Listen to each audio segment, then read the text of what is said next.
week in racing. It's time to recap it.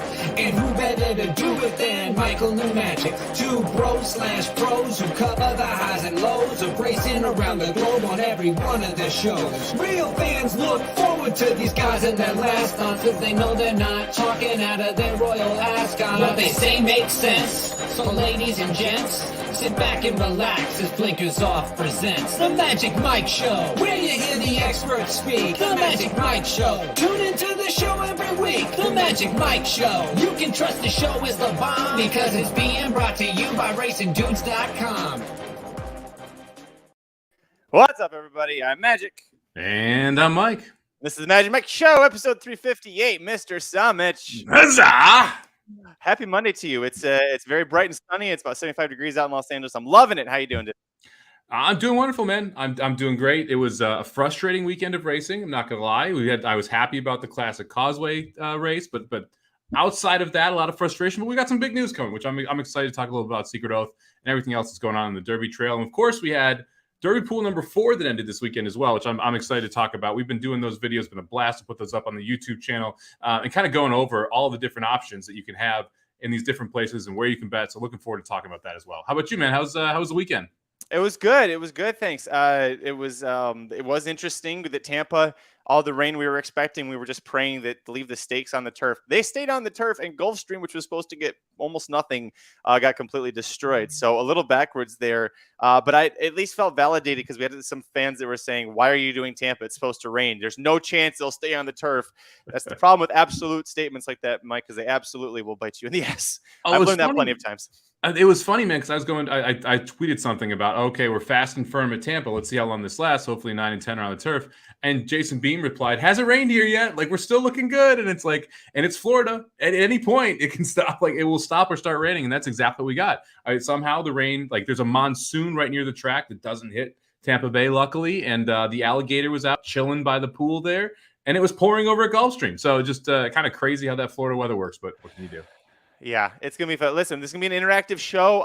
Thank you so much, everybody, for I'll go screw yourself, Aaron, for joining us here. We're going to be talking Kentucky Derby updates. There was a lot of stuff that happened, and Nick already talking about some Oaks Derby future daily doubles. So we're going to that's an interesting one, too. We're going to talk about that, Mike. But listen, there's no sense of screwing around. You ready to get into it, buddy? Let's do it, baby. Riders up.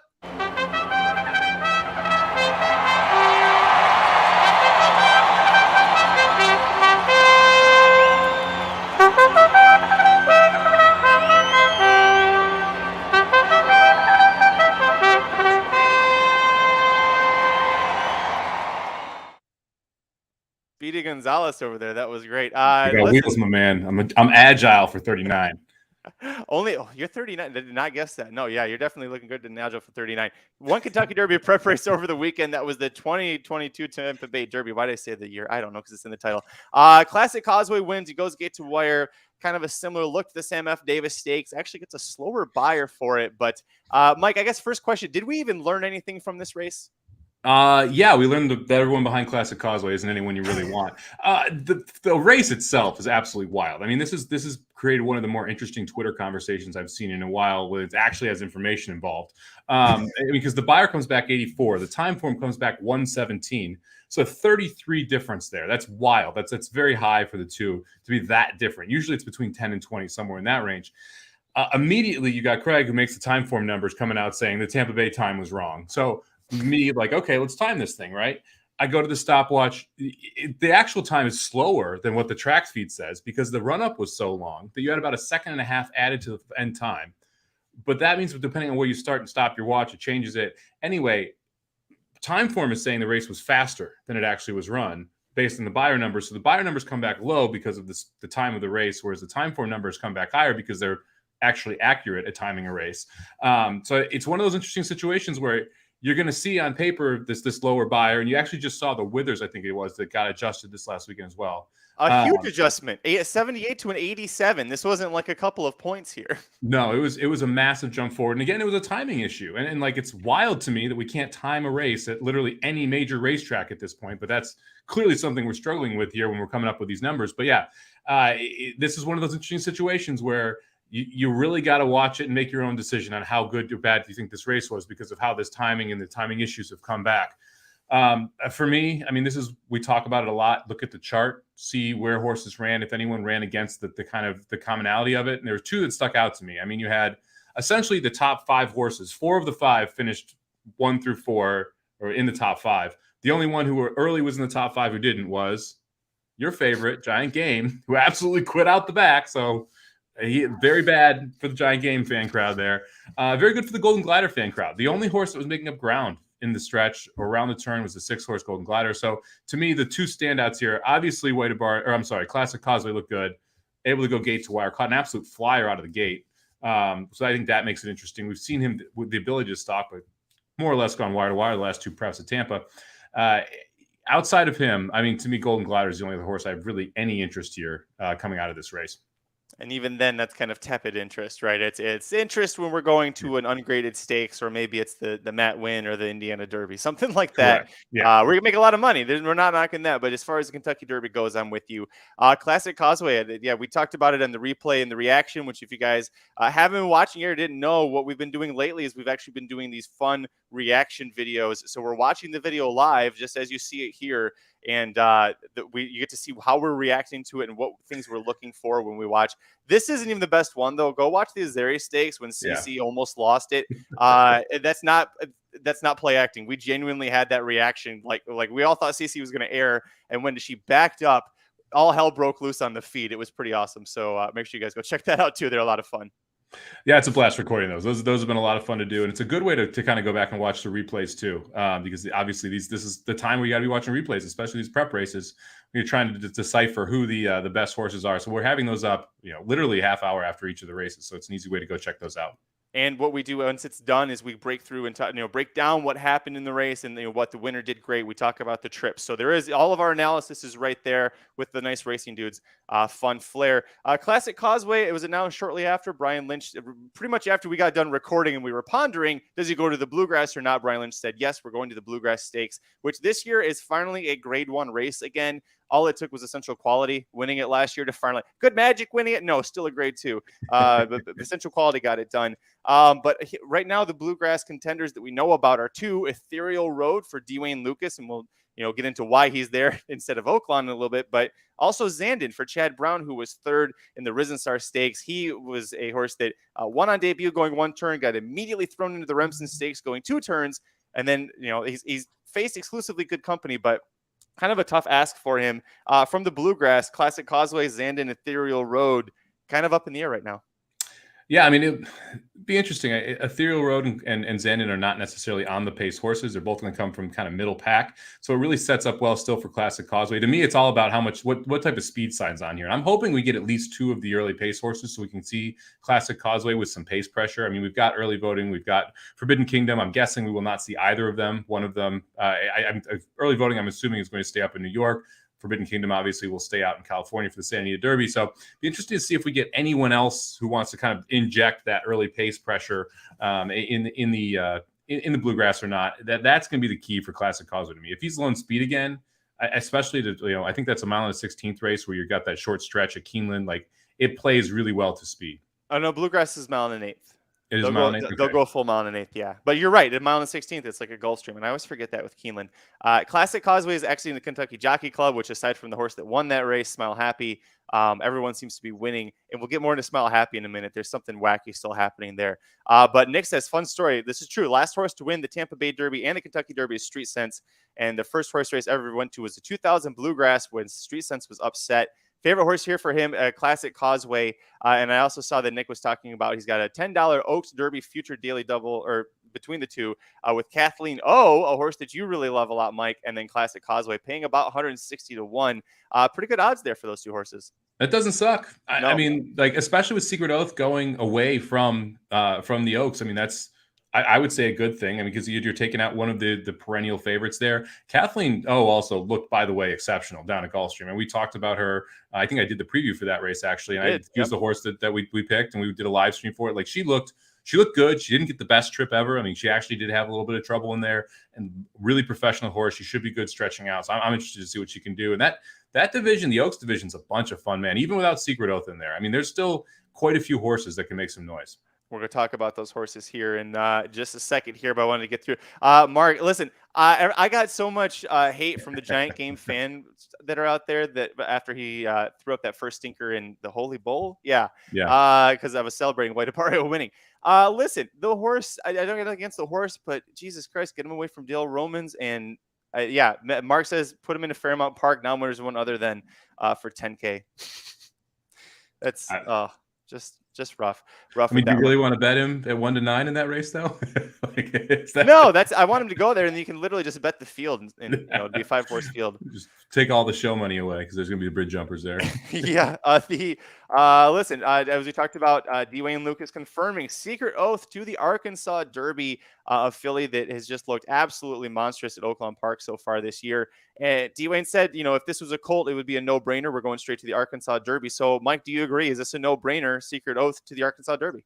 I mean, I don't think it's a no-brainer because he said afterward they weren't going to do it. So clearly he had to finesse someone's brain into this idea. But yeah, this is the obvious answer. Like we were both surprised when he didn't say immediately afterward, we're going to Arkansas Derby. It's Ethereal Road. That was the reason. I mean, he had this other horse that was now a Derby contender because of how well it ran in the Rebel. And so now it's like, okay, well, what are we going to do with these two horses? And I think he made the right choice here. You said Ethereal Road to the Bluegrass. Ethereal may already be in anyway. I mean, that's the thing. Like, based on the way the points are shaking out this year, he might already be in the gate. And now you have Secret Oath running a track that she likes. And let's see how good she is. And let's be honest, it's not that much in that Arkansas Derby. Like, who are we really worried about here? That to me is the big thing. I'd be surprised if she's not the favorite right now. If someone if someone ships in, she is the favorite. I would be surprised if she's not the favorite. I don't think anyone is going to ship in that's more hyped than her at this point. It will be interesting to see who does ship in because Nick says it is a grade 1. Not only that, this is the richest grade 1 prep that they have. The richest prep. It's $1.25 million for the Arkansas Derby because the Rebel's $1 million. So they had to go, well, we can't just do another $1 million. So $1.25 million for the Arkansas Derby. I mean, it's going to be wide open aside from Secret Oath at this point because who the hell? I mean, do you want Unoho? No. He was 75-1 last time. You're getting 5-1 next up? No, I don't want that. So be pretty bad. And Mark said that earlier, speaking of shitty 1-9 horses, Command Performance. Yeah, if you want to see another great reaction video, we reacted to that, and you can watch Jared, just his heart and his soul just leave his body as that horse was losing in the stretch. I mean, Todd Pletcher did not have a good Saturday. We'll just put it that way. That's back-to-back Saturdays now. We thought he was going to have a huge fountain of youth, and now at Tampa, he threw up a couple of Major General, no pun intended, Major General completely terrible as well. Let me see if I can find the news. Do you have any final thoughts on Secret Oath before we move on? I mean, Nick mentioned who was going to ship in.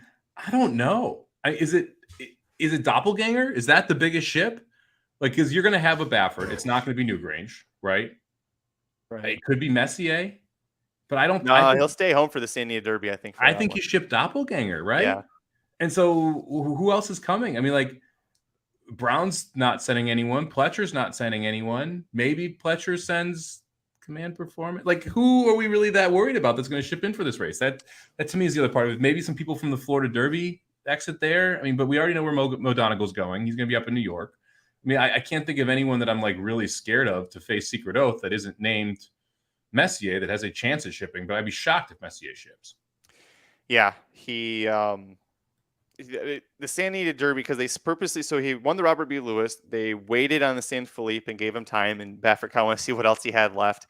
And then I think the San Diego Derby was always in their mind for him. With Doppelganger, with his running style, we've now proven he needs more pace and he needs a more pace favorable track. I think Oaklawn is going to be that, especially going a mile and an eighth, where at Santa Anita, he's going to keep, you've now chased and lost to Forbidden Kingdom twice.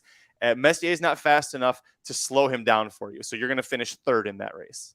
Yeah. I guess this is interesting here. We the People, impressive allowance winner. Have not officially heard where this horse is going, but obviously just wanted Oaklawn. It would make sense that you go in Arkansas Derby here. Although I know a couple other preps have been tossed around for this horse. Supposed to be super talented and definitely going into a prep. So, but again, that's not necessarily the monster that's coming in, right? And that's right. Who would be favored over. Like, We the People, Secret Oath is going to be favored in that spot, right? Now, am I picking Secret Oath? I don't know, but Secret Oath would definitely be favored in that spot. So speaking of We the People, great. Thank you for bringing that up. It's a great transition. Aaron and I recorded this video. He's got 3 under the radar long shots for the 2022 Kentucky Derby. We the People being one of them. But all 3 of the horses that Aaron picked, they have 0 Kentucky Derby points, and they're not trained by Bob Baffert. So they're horses that legitimately you need to be paying attention to, because these 100-point preps, this is ships are all in, right? This is, you shove everything in here and you're going all out because you need, this is the final chance to make the points to get in the Kentucky Derby. So make sure you go check that out. That video is pretty great. It's also at our YouTube channel. Speaking of fillies, Mike, we got some news today that we have Echo Zulu going to the Fairground Oaks. She'll make her seasonal debut, the undefeated Breeders' Cup Juvenile Fillies champion.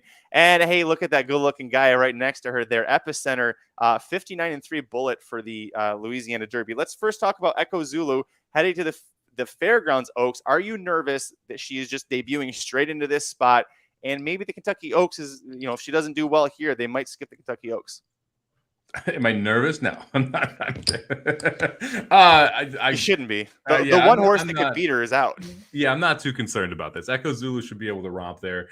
And honestly, all you got to do is finish first or second, and you're in the Oaks gate. So again, it's one of those situations where I honestly would be surprised if she's fully cranked for this race. I think this is a chance to play against her, because this is the time that you're going to get a less than 100% Echo Zulu before she goes into the Oaks. This might be one of those where you want to, zig and zag a little bit, play against her when she's at Louisiana, and then play her at Kentucky, because you're going to get a little bit of a price, especially if she loses. But we'll see how these fields shake out and kind of what happens here. I mean, obviously, this is the shot from the Breeders' Cup where she absolutely romped and was dominant. Over a track that probably played to her, and 2 of her contenders didn't break. So there's some things from that race that I don't think that race went perfectly for her and did not go well for the other 2 main competitors. So you got to at least take that into account. But still a super talented horse, and I'm excited to see what she comes back as. But no, not nervous for Echo Zulu at all. I think that for the Fairground Oaks, I think 60% she wins. Do you remember the race? Not the Goldenrod, whatever the prep was for it. I'm blanking on it, but we watched it live, and Lecrate was the only horse that we liked in there, and she got pulled up and was certain. Thankfully, she survived. But literally every horse we were like, no, don't touch these. Who the hell is showing up that's going to make Echo Zulu nervous? However, I think you play her in the Fairground Oaks and you play against her in Kentucky, because I have some questions about when she actually faces a big field. Remember, there was like 4 or 5 horses in the Breeders' Cup that she ended up facing, and it was very easy. And she looked amazing. I'm not knocking her, but there's I think Kentucky Oaks, I think that's where she's the spot to beat. It's just a question of who's it going to be. Yeah. Mark brings up this point, if she doesn't too well, is she ready for the Oaks? Yeah, she's given up a ton of seasoning. You're dead on there. But it's interesting how these trainers are campaigning horses now, where they're running them in 3 race stretches or 4 race stretches, that they're trying to get them to their best by the end of that and point toward a specific race. You got to think the Oaks was the target, right? This whole time. I mean, they're being sensitive about that. They're not saying for sure, because they've said basically the same thing, is they're going to wait and see how she does in the Fairground Oaks, because she is waiting until the end of March to get going. So they are a little tepid about her. My guess is she's just fine. And they want better than the short odds they got in that future pool. Yeah, I'm interested to see what her projection is long term too, because most of these horses, they have the Breeders' Cup penciled in, and then they work backward from there and how they want to run these horses. A lot of times there's a race at Saratoga that you're pointing toward. A lot of times it's a race at Keeneland that you're pointing toward, a race at Del Mar that you're pointing toward. These races before the Breeders' Cups you want to make sure you do well in. And then obviously 3-year-olds are pointed that first Saturday or Friday in May, depending on if you're a filly or a colt. So you work backward from there when you're making these schedules. And obviously starting a little late isn't ideal, but again, this horse is so darn good, and the connections are solid. I mean, it's one of those spots where I trust the connections, the trainer specifically in this spot. Well, and the expert voice from the Racing Dudes team chiming in, Dr. Miranda, reminding us, Malathaat didn't come back until the Ashland last year, and the Ashland is the middle of April, so even shorter return time to get to the Kentucky Oaks. Obviously had no issues, won that race. Dr. Miranda feeling that, listen, if Dr. Miranda is saying that, who am I to say anything against? Nick brings up Ain't Easy. We'll talk about her in a second, but I didn't want to let you know I saw that. Real quick, though, before we leave this wonderful, beautiful page, let's take a look at the wonderful, beautiful Epicenter.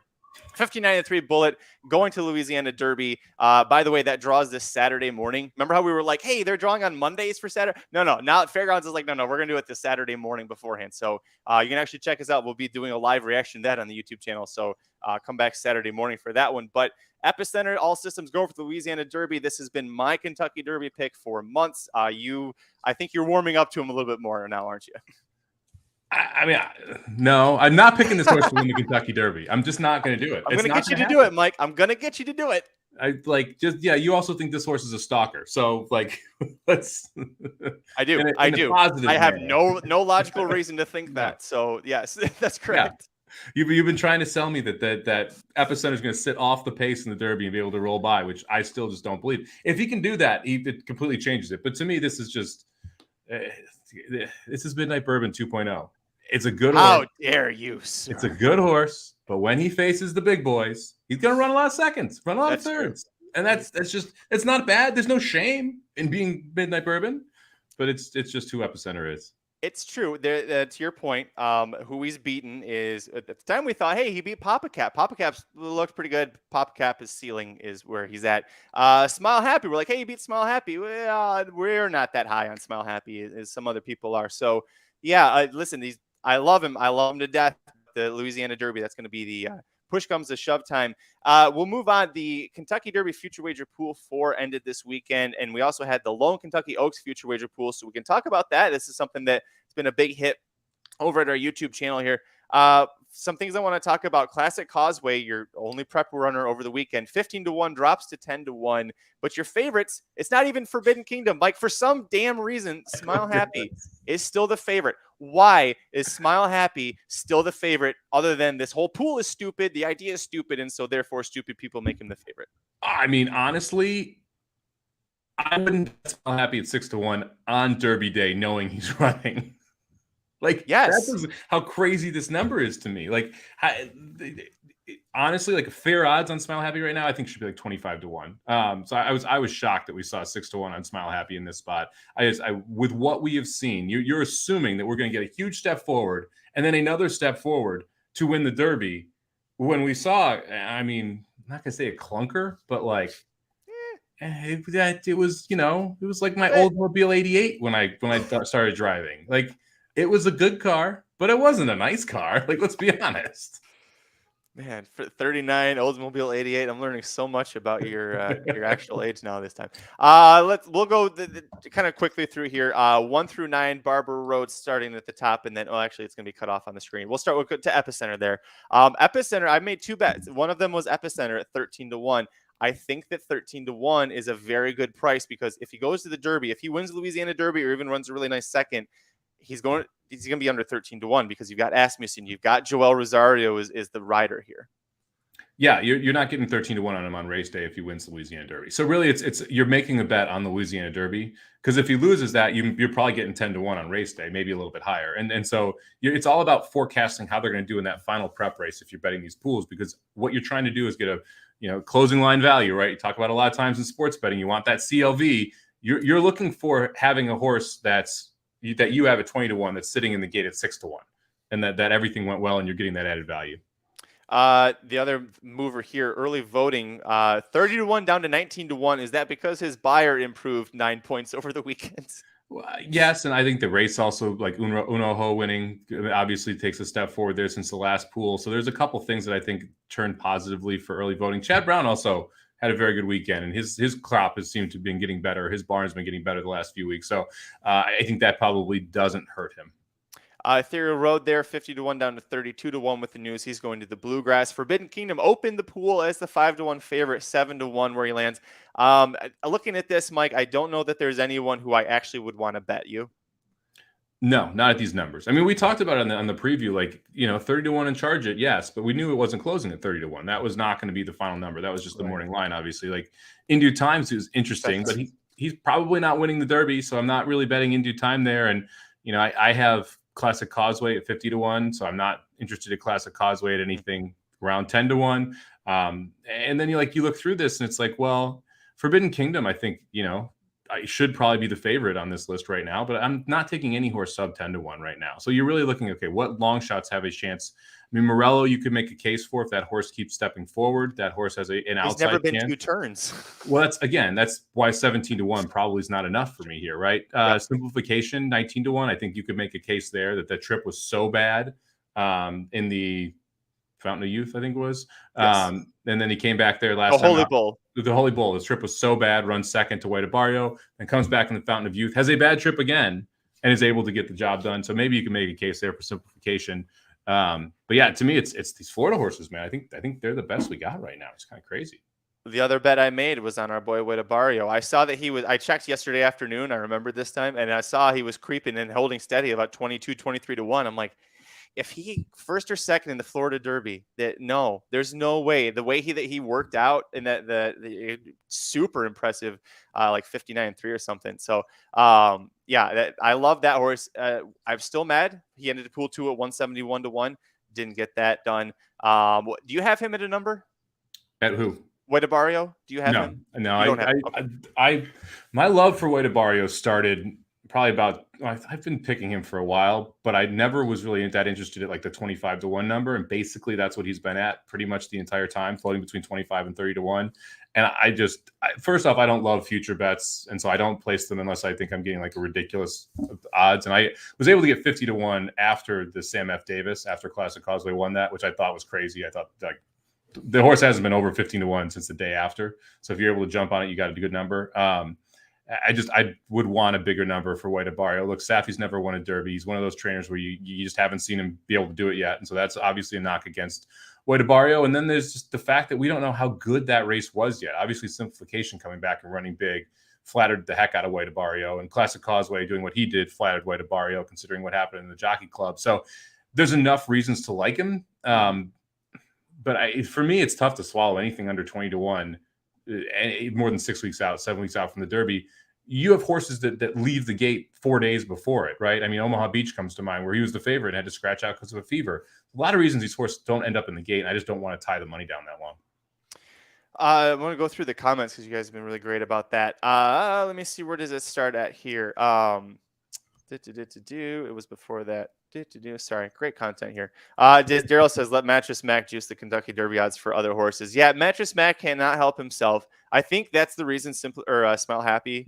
I'm being serious. I think that's why Smile Happy was the favorite, is that Mattress Mac was watching how close it was with Forbidden Kingdom, and he wants Smile Happy to be the favorite for every pool because that means you win the Derby. He's got to be running the promotion with Smile Happy this year, right? For the mattresses, because usually does the free mattress with one Derby horse. You got to think it's Smile Happy. I think Nick brings up a good comment here with a bunch of what ifs of horses running second and third and all that jazz, and who ends up the Derby favorite. I would be very surprised if Forbidden Kingdom is not your favorite to win the Kentucky Derby, because I think. Go ahead. The only way Forbidden Kingdom isn't the favorite. Look, I think Smile Happy's not going to win his next prep. And if Smile Happy doesn't win his next prep, he's off the list, right? He's not going to be the favorite. Then you got Messier, who I think that if you beat Messier, you are 100% the favorite. And if you lose to Messier and it's a race, you are 100% the favorite, because you're going to have that early speed with him. So I think that we're going to see Forbidden Kingdom as the favorite in the Derby. Outside of that, I don't think anyone else is under 5 to 1. So Nick's, especially for the podcast listeners, what Nick is asking generally is all these contenders, the horses that have won these preps, if they all run second and third, and it's long shots or weirdos or Bafferts that win the preps, what is the Derby favorite going to be? I mean, could we see 6 to 1? It seems like especially with no Bafferts eligible, that really muddies the waters. Yeah, we also don't have that much crossover between regions, which makes it a lot harder too. Yeah. So you don't have a single horse.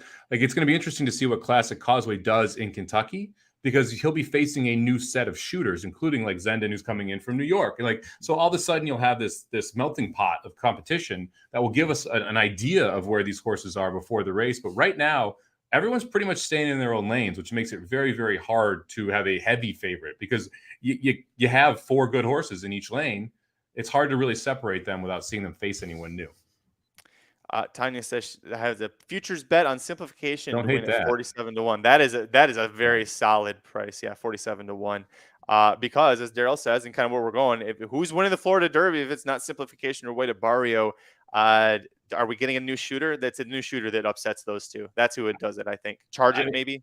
In due time, charge it. I mean, I like in due time. I think with the right trip, could be legitimately with those horses. I think that the bump and obviously everything that Paco caused created a problem for his own horse. Mm-hmm. And so I would want to see that play out completely, but I would say In Due Time is probably a step behind it, but I wouldn't be shocked if he somehow flips the script.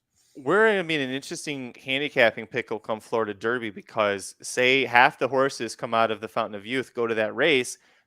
Other than the top two finishers, everybody else was compromised. Everybody behind the top two was either compromised or just a donkey. So, a horse that I didn't think had a chance to win, but I was curious to see how he did was AP Secret, completely taken out of the race. No idea. I have no idea what that horse is going to be. And again, thankfully, every horse is okay. So we're bitching about first world problems here, but it's going to be curious to see what happens with that. We also had the Kentucky Oaks future wager pool, and I want to touch on that a little bit here. Nothing too much of note. Echo Zulu is the favorite at 5-2. You got to hope that she's going to even go there. And then man, 5-2. We haven't seen the horse run in 2022, and we don't know if the horse is going to go to the race. A horse that going into the Breeders' Cup Juvenile Fillies, mind you, everybody had questions about 2 turns and thought that was going to be the horse that couldn't stretch out. Jack Christopher was going to be fine. I happen to be on the other side of that, but also Secret Oath at 7-2, which really doesn't make sense, Mike, when she's going to we already knew she's going to the Arkansas Derby kind of by this point, right? So, or you at least had a very strong suspicion. Why would you play her at 7-2?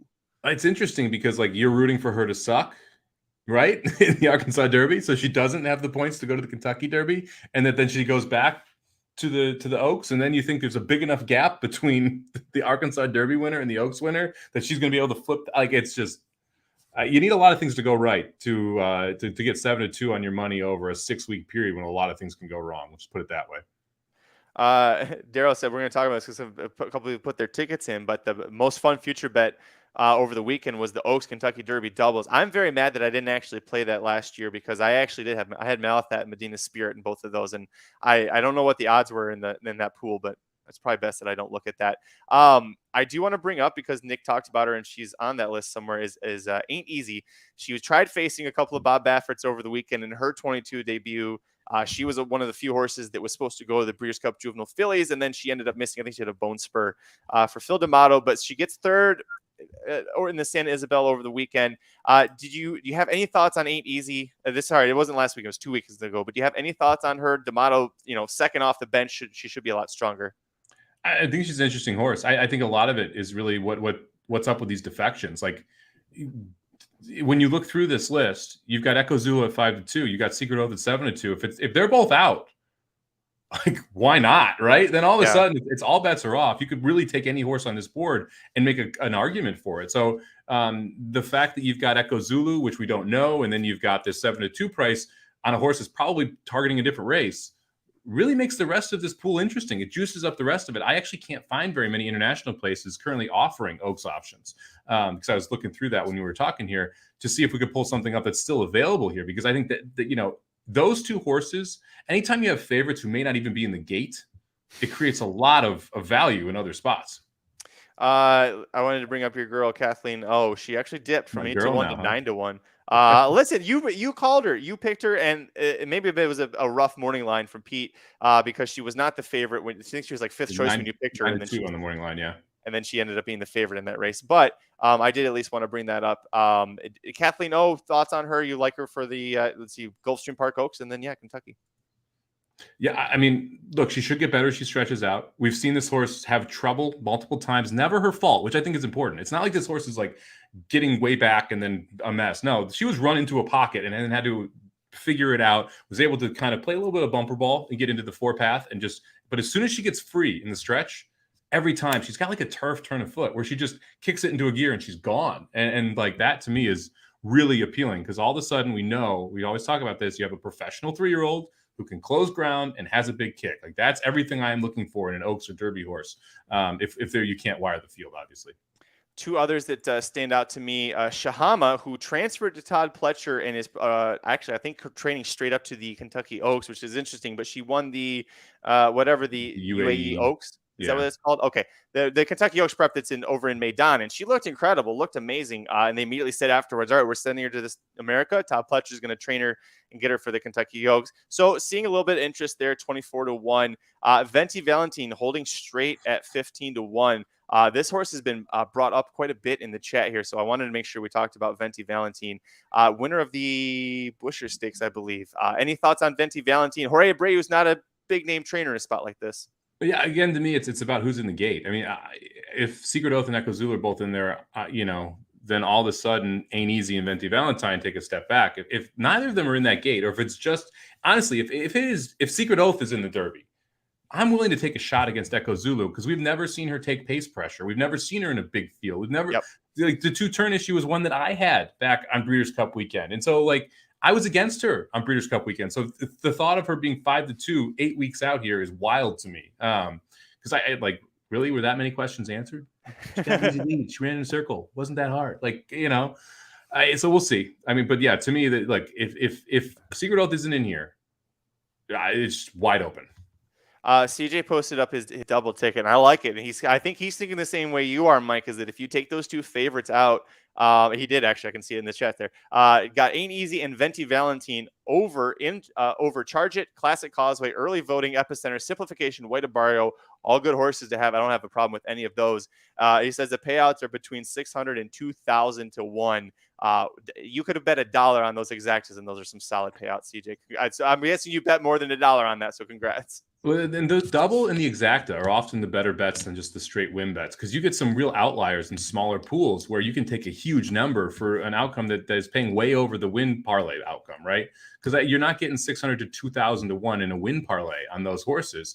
Now, the fact that you're dumping both Echo Zulu and Secret Oath is making a huge, wild values in that. That's where the money is really being parlay. That's where the value is really coming into there, because you're dumping two favorites, and again, they may not even be the gate. Last thing I want to talk about here, we had a question from Josh. It's a good question. We haven't had this one talked about in a while. When you get a chance, can you explain why Messier got a higher buyer than Forbidden Kingdom? Wow, my hat's all thrown off. Sorry. Messier got a 103 buyer for winning the Robert B. Lewis Stakes. That is the highest of any 3-year-old, at least going 2 turns. Yeah, Taiba didn't get 103. Forbidden Kingdom, I think, is a 96, 98, something like that, for same distance, same track. So, Mike, you're better at explaining these things. Inform Josh, why was Messier's buyer higher than Forbidden Kingdom's?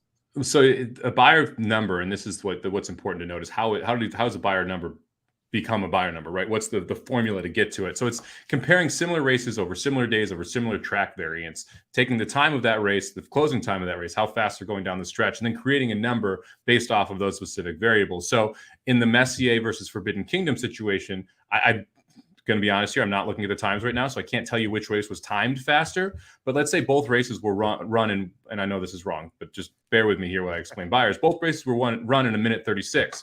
That doesn't mean that they were both 1:36 races according to a buyer speed figure. They're going to look at the variant of the track, how fast other mile races were run in that day to figure out, okay, is 1:36 fast or is it slow? And when you take all of that into account, it's going to come up with a number. It spits it out based off of that formula of what the buyer speed figure is. So you'll have situations where horse A will run a second faster than horse B, but horse B will get a higher buyer because all the races at that distance over those 2 days were run 2 seconds slower than what horse A ran. So depending on kind of how the track played over that certain time period will affect how that buyer is, irregardless of what the times are. So it kind of creates this situation where sometimes you'll see a faster time, get a slower buyer. And it's why, like we talked about earlier, the Tampa Bay Derby and how interesting the numbers and the figures are coming back from that.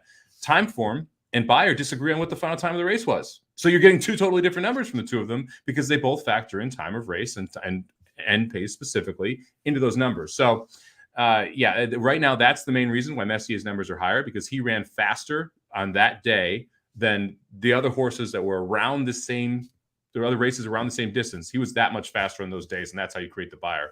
It's not necessarily, okay, you ran a mile and a 16th on January 25th and you ran a mile and a 16th on March 16th. You're not directly comparing those times to get buyers. It's only the days around when that race was run that you're going to adjust the buyer for.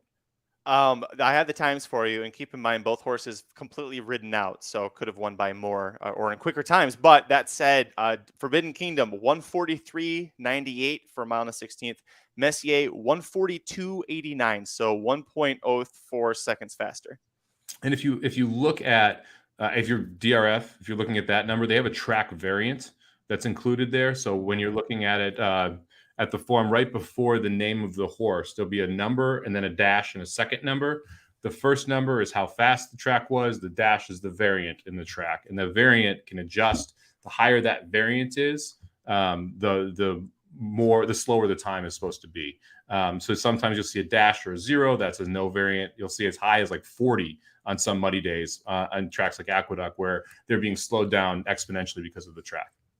And I can't screen share the DRF PPs for you, but I will say, Josh, or anybody, if you just Google how to read PPs or how to read the DRF past performances, they have a whole chart that explains what each of all the little symbols mean. So the stuff that Mike's talking about, the track variant. By the way, the track variant thing, that's partially the reason why the Withers Stakes got the speed, because they treated it. You remember this? They treated it like it was a sprint race for some reason, and Craig with Timeform US was like, oh, it's a route. Why did you treat that as a sprint? So that was a big reason their numbers were off too. So things are very screwy. That specific race causes massive issues because the Withers is a mile and an eighth. It's like, the heck you doing? Like, what are we doing here? Like, there's no other mile and eighth 3-year-old races. So what are you comparing it against? Yep. You literally have no yardstick. You're just kind of like, if I told you like, I don't know a good way to put this. It's like saying that something is 7 gazuzas. What the hell is a gazuza? You have no clue, right? Like, you have to run races at that distance on that card so that you have an idea of how fast they are. You have something to compare it to. So anyway. Gazuzas? I like that. I couldn't think of, like, I was like, well, what if an inch is an extra inch? So I just kind of made up a different denomination. This show is about 7 gazuzas long. I completely for Blue Pass. Did you want to talk about the overseas future odds? Were there any horses that kind of caught your attention on that page? I mean, you can pull it up if you want to. Sure. We pulled these up after this race. To me, it's wild that you still have Messier on here. Like, I don't see. We had someone ask, "Are we gonna have barn switches?" I don't see how this is gonna change. Like, we're so close now. I'm not sure how legal action is gonna make a difference in the Baffert barn, and I'm not sure how we're gonna change barns. So to me, it's like, we're kind of past the point of no return here, right?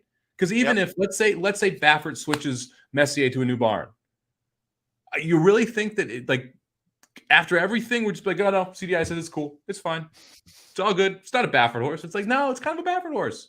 We don't know it now. So I just don't see how they ended up in here. I think that kind of creates more of a value here. Secret Oath, I think, is interesting here, sitting at 20-1. We the People right next to Secret Oath at 20-1, the same price as White Abarrio. No respect from White Abarrio here. Like, come on. But yeah, I mean, honestly, there's nothing on here at this point that's all that interesting to me. I mean, I'm looking at the 25, 30, 35, 40 numbers, and we're looking at Tiz the Bomb, Pioneer Medina, like, no thanks. Like, so it's like you have to really like someone at this point to be able to take anything close to that 16-1 number or so. So for me, I would pass on everything here. I actually got a better number on White Abarrio. I got 22-1 on him in the mutual pool than 20-1. Listen, Mike, your overseas audience, they're listening to you. They're betting White Abarrio. They're giving him some respect. Chris mentions that there's an injunction ruling expected this week. Oh boy. Yeah. Oh boy. It's going to be, I was just thinking, man, it's looking like a slow week. That's my fault for thinking that. And Daryl says, I think the Sandy Derby will tell us if Forbidden Kingdom can rate or not. I respectfully disagree. I think he is one thing, and that is go and catch me if you can. And I think that's the only thing that he knows how to do. And it's amazing they've been able to get him to stretch it out this far. The question is, who's in the lead, Messier or Messier or Forbidden Kingdom? I think Forbidden Kingdom. Man, if he does and Messier has to get dirt in his face, I'm going to laugh, because that means Bob Baffert's finally not winning a San Diego Derby. So you also don't think Messier wins if he doesn't have the lead? This far out, yes. Ask me again when we see the actual fields and everything. Yeah. Let me know after the draw, right? Then we can talk about it. Over at racenews.com, we've got a lot of Kentucky Derby action happening for you. We have as I mentioned before, the 3 under the radar long shots for the Derby that Aaron put together, including We the People. I will tell you that all 3 horses that Aaron talked about were just in that graphic that Mike threw up there, right there. So if you want to try and get this is great. This is great. That's a great comment. That's true, Chris. The other 3 horses: Forbidden Kingdom, Messier, Mile, and then Cabo Spirit again, right? Like 2 Bafferts. That's what it's going to be. Sorry. No, that's okay. I'm glad you pointed that out. We got the 3 under the radar long shots. Also, a long time coming, but the Remsen Stakes 1-2 finishers, Mo Donegal and Zandon. We have full previews, in-depth analysis of them over at racingdudes.com. I should put that up while I talk about it. But make sure you go watch those videos, put those out. And then, of course, full analysis of Kentucky Derby Future Wager Pool. And again, guys, if you missed the reactions to these, Go watch them, especially the Azeri one. You know what happens? Just watch us and watch us lose our shit, because that's what happens when we're at the track. How we reacted there, that's what happens when we're at the track together. That race, man, that was a crazy race. And we probably should talk about it. I mean, you had three of the older females in the country there, all facing each other. Cece, just an amazing horse. I mean, she's won she's won at Oakland before. She won the Apple Blossom a couple years back, I think it was. She's a Breeders' Cup winner at 7 furlongs, taking down one of the better horses we've seen in the last decade, and now comes back and wins 2 turns in the Azeri at Oakland again. I mean, just a really cool horse who's won at a bunch of different distances, beating a bunch of different horses. And then Pauline's Pearl, who for some reason is carrying 7 pounds more than Cece. Like, what? Why?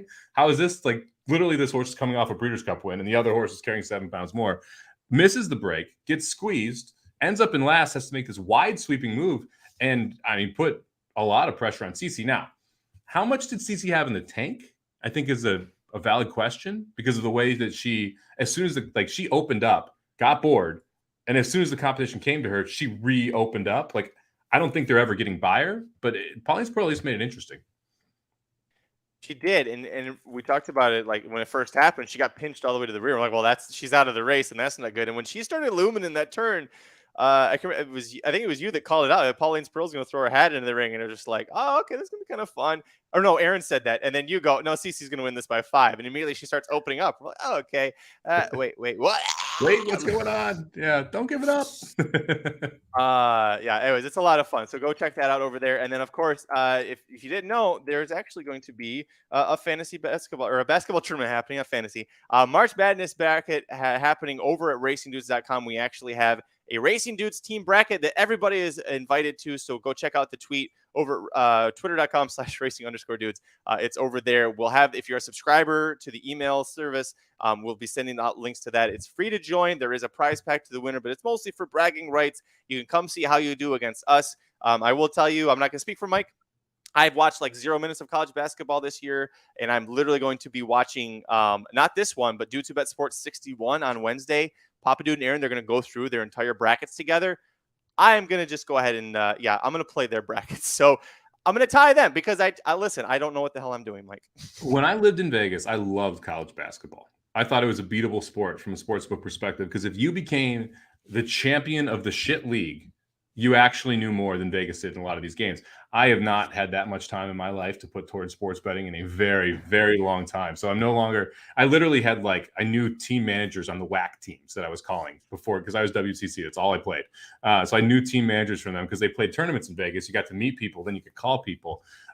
Nowhere near that type of dedication. I think I probably watched 20 minutes of college basketball in the last full year. So I'll just be guessing a lot. I've heard that the Big Ten is a good conference to fade, which is ironic because they have 8 teams in or 9 teams in. But I'll probably be fading the Big Ten. Listen, that's all I've heard from every Dudes Who Bet Sports episode, that Papa Dude hates Michigan, and he hates Michigan State, and he hates Juwan Howard. Those are the things that I know. So, by the way, his rants about college basketball, I didn't understand. It was kind of reading mostly Arabic, but I understood that he was very angry, and it was probably overreaction to it. So that was pretty fun. It's gonna be fun, man. I do love the tournament, though. I mean, it's one of the better. First off, if you've never been, okay, everyone talks about going to Vegas for Super Bowl weekend. Going to Vegas for the first weekend of March Madness is the best weekend to be there, because you get literally games from waking up to when you go to sleep in the sports book. And it's fun because they stagger the start times 15 minutes. So you have every game is ending 15 minutes. But the cool part about being in Vegas sportsbook is every bucket counts. So you have a layup by a team that's down 20, and half the room goes freaking nuts, and the other one's slamming drinks on the ground. So it's just so much fun being in that atmosphere. They have these big ballrooms that they set up. They do buckets of beers that you get $1 a beer, and it's a lot of fun to go there. We went there with all my uncles and my cousins one year, and I always had friends come in town when I was there. It's a blast, man. It's the best weekend to be in Vegas from a sports betting perspective. If you are watching, by the way, I agree. I've been there once before, and I wasn't even a big basketball fan. And it's very electric, but it doesn't feel overcrowded like probably what the Super Bowl would feel like, or Super Bowl next year when it's going to be there with the NHC. But go to ESPN.com, sign up for the tournament challenge bracket, and search for the Racing Dudes bracket pool. Make sure you guys join in. It's public. There's no password. We just want to have a lot of fun. There are a ton of us. I'm in here. Aaron's in here. There are a ton of people already signed up. I see a lot of our regulars in here. So make sure you guys join that. It's going to be a lot of fun. Like I said, prize pack for the main one, but mostly it's bragging rights. And to be able to say that you beat Papa Dude, Aaron, you beat Dr. Tang, you can say you beat Mike and I. We've already kind of told you. Here's your cookie. Congratulations. You better beat Mike and I. If you think you know something about college basketball, yes. You better watch out. Yeah, actually, I agree with Daryl here too. That is the one knock on the big weekends of Vegas. If you want to play blackjack, if you want to play craps, like you've got to go downtown or go off strip, and that's the only places you can find any decent tables. South Point Casino, Hotel and Casino for March Madness weekend. They still have $5 and $10 craps tables most of the weekend. They still have $5 and $10 blackjack tables because they're a quote unquote major sports book of a local casino. So they're a great place to go for the games. They have a really cool sports book. They also have $1 hot dogs, a steak and shake, and a movie theater and bowling alley all in the. So I'm a big fan. Free plug there for South Point. The only problem with South Point, maybe some people to draw, is how far away it is from the strip. But we used to actually stop there. My buddy and I, every year, it was like our last place to stop because being from Michigan, there were no steak and shakes anywhere in California or really out west. And so that was like the one. So we'd stop, and that was like we're leaving Vegas, put some money in the machines before we get out of here kind of thing. I don't know if they still do it. Back when it was the Hooters Casino, and now it's Oyo or something stupid, but it was literally across the not strip, but the other street from the MGM Grand. Always my favorite place to go because it was $5 blackjack 24/7. And it's literally right there by the strip. So you're going to go to the strip. It's there. MGM Grand is right there. Then you just go back and hide, and you got your Hooters wings. You got your $5 blackjack. It's pretty great. Yeah, it's that's the only casino I've ever been kicked out of. There's a story to this one. We'll save that for a new episode, I'm sure. There was a while that we decided it was more important to be a big fish in a small pond when playing craps because you get much more free things. Okay. We downtown there's a place called the Plaza. We played craps there because it was $3. And this was back when we were doing a shot of tequila every time we hit a point. So you can imagine how that got. And then the other one was Hooters because they had $5 tables all the time, 10x odds. So you could play for cheap there. But if you put down a couple grand, you're like a huge roller. You get the presidential suite, the whole thing. Anyway, we came back from a club one night and they have a NASCAR car there that I decided to climb into. No, God, Michael. So I'm climbing into a NASCAR car through the window. My buddy's taking pictures when we have the presidential suite, and I got kicked out.